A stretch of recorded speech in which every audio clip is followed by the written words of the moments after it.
Sorry about the mess here. It's it's rushed off my feet. Okay, just make sure you're happy, and then we'll start whenever you're ready. All right, okay. Well, that's yeah. Aye. That's a lovely plant there. What's that?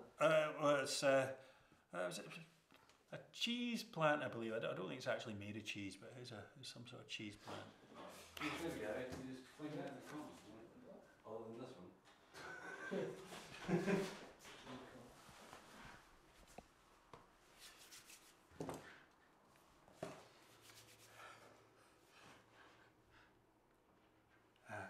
Has that thing got smell-o-vision? No. No, good. Right, ready when you are, big man? So here's State of Greenock, that stands down by the square, and here's its roots that lie buried there, and here's It has always been a wonderful town, Greenock. In fact, the name itself comes from the Gaelic Greenock, meaning sunny place. I have a vision of a progressive Greenock. Forget about your Arab Spring. This is the Greenock summer. that I sing, it fulfills my heart. Okay, Mr. President, thank you for agreeing to the interview. No, thank you. And thank you for your very generous donation to the party as well. Yeah. Let me begin by asking you, 1 year on, how do you feel your presidency has gone so far? In how many words? Well, as many as you want. Well, if I only had one word, I would say unparalleled success. That's 2 words. Exactly. So successful that it will only fit into just the one word. What kind of words would you use to describe your new president? Arrogant, smug, autistical. Do you mean egotistical? No. Well, I prefer to use small words rather than big words. Like big, that's quite a small word. He delivers. It's not as if he doesn't have any experience. He used to be a postman. It was quite an astonishing run of fortune that led you from postman to president, wasn't it? Well, that's one way of looking at it, but I believe you make your own luck. And by make your own luck, are you referring to the 1900 postal votes that went missing? No, look here. That figure of 1900 was just an estimate. The real figure is probably much closer to 1876. Right. How did you vote in the independence referendum of 2014? You voted no or you didn't vote? Aye. You didn't vote? Aye. I mean, no. You did vote? Aye. So how did you vote? Just went down to the polling station. I voted yes. I just did it for a laugh. Never thought it'd actually happen. I'm not sure, mate. I mean, they did the voting on a Sunday. I'd been in the Greenock on Saturday night, so I think I wrote a willy in the ballot paper right enough. Before you came to power, you were very optimistic about Greenock's future. Is that still the case? Of course I'm still optimistic. Well, some critics have said that's naive.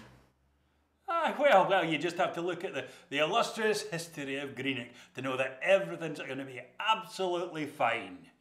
Probably. And what exactly is it about Greenock's history that keeps you so optimistic?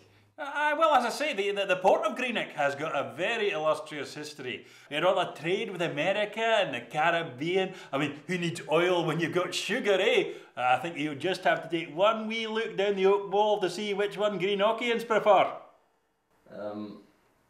You mentioned the shipbuilding industry there, but that was all but dead by the end of the 1980s.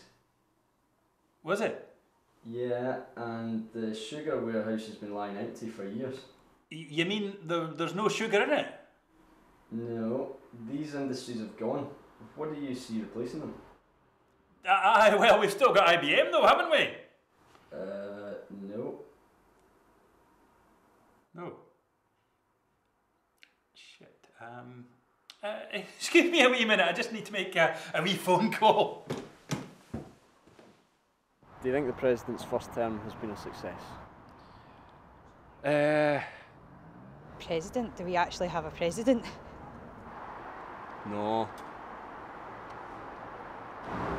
Don't know. Ah, yes, obviously we've based our economic policies very much on the Icelandic model. But of course, Iceland famously suffered the largest banking collapse of any country in economic history. Yes, but that's not going to happen here, is it? Because I have abolished the banks. Aye, abolished them. But we've got to keep our money under our mattresses, which as you can see has had an effect on the safety of these £1 million penthouse apartments. The world leaders are keeping a close eye on your defence policy. Some have been openly critical of you. How would you respond to them? There is no denying that Greenock is a target for terrorism. But ever since we were blitzed during the Second World War, we have maintained a robust defence policy. The spirit of the Blitz lives on in Greenock.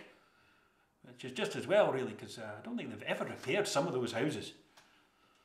One of his policies when he started up was to regenerate these flats here. I mean, as you can see, it's still only kind of, well, half done. But I mean, that's fine. At the end of the day, you shave your face, not your arse, eh? And of course, the naval base at Faslane now falls under Greenock's control. Indeed it does. And I know that the German Chancellor, for example, is maybe a wee bit worried that Greenock now has control over the largest collection of weapons of mass destruction in the continent of Europe. But hey, let's let bygones be bygones, eh? Let's put the Blitz behind us. You keep your doodlebugs away from my esplanade, and I will nae wipe your country off the face of the earth. Is that all right by you, Angela doll? So you're worried about the trouble on the Greenock-Port-Glasgow border? Nah. You're not worried about the fighting, the ongoing troubles? Some have compared it to the Gaza Strip. How? What's it got to do with him? Oh, no. I'm not worried about the conflict with Port Glasgow. What I would say to the likes of them is, show us your nukes. Oh, you've not got any? Have you no? Oh, that's a wee shame for you, is it no? Because we've got pure hunters. So why don't you take your burst couches and your broken tellies and your skittery nappies out of our backyard? College behind you is named after a famous Greenockian. Does that fill you with a sense of national pride? Who's it named after? James what? Who's that? As in the what? No, as in who? No, he is what? As in the SI unit power, the what? What is that? What's what? Alright, is it? Well, of course, lots of famous people have come from Greenock over the years. Well, there was James Watt, obviously, and that guy at One Foot in the Grave, and at least one of the Bay City Rollers was from here, I'm pretty sure. And Jay Leno's mother was born here. Oh, and who could forget? International celebrity terrorist Abdel Basit Al-Megrahi, or Big Ali McGraw as we used to call him.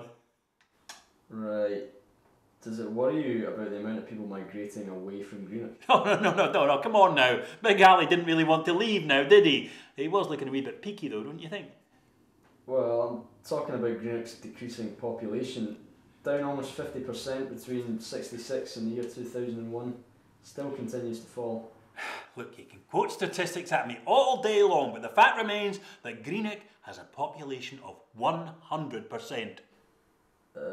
Yeah. So I would just like to say to anybody watching, come to Greenock. Start a family. Join the Arts Guild. We even offer a try before you buy scheme. You can come and stay a few nights at Greenock's luxury hotel, the Tontine. Lie on the beach, take in the views, and generally just have a right good look at the state of Greenock. Do you ever think you'd want to go back to being in the UK? No. How have they asked?